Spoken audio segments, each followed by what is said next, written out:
હરે કૃષ્ણ ભક્તો, રાધે રાધે, હરિ બોલ. આજે હું તમને કહીશ કે આપણે ચૈત્ર મહિનામાં કયું પુણ્ય કરવું જોઈએ. તો ચૈત્ર મહિનામાં આપણે કીડિયારું પૂરી શકીએ છીએ, ગાયને ઘાસ ખવડાવી શકીએ છીએ. તમારી રીતે તમારે જે પુણ્ય કરવું તે કરી શકાય છે. તો મેં કીડિયારું પૂરું છું, તો તેમાં આપણને ઘઉંનો લોટ, વધારે ખાંડ જોશે, કારણ કે કીડીઓને ખાંડ વધારે ભાવે છે, અને તેલ નાખવાનું છે.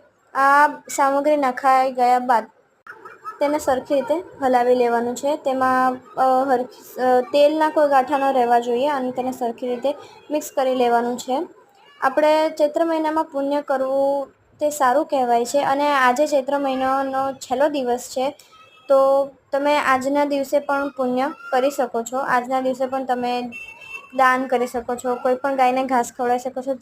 તો અમારી રીતે તમે કરી શકો.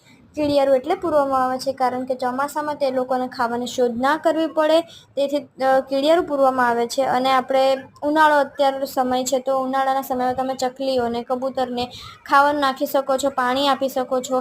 અને આ થળ પર હું આ કીડિયારું પૂરું છું, અને ત્યાં તમારે લોટ નાખવાનો છે, અને લોટ નખાઈ ગયા બાદ ત્યાં કીડીઓ આવશે, અને તે કીડીઓ પોતાનો ખોરાક લઈ જશે. તમારે ગમે તે પુણ્ય કરો, પરંતુ તમે મનથી અને ભક્તિભાવથી પુણ્ય કરશો તો તમારું પુણ્ય સફળ થશે ને થશે. હરે કૃષ્ણ, હરિ બોલ, રાધે રાધે.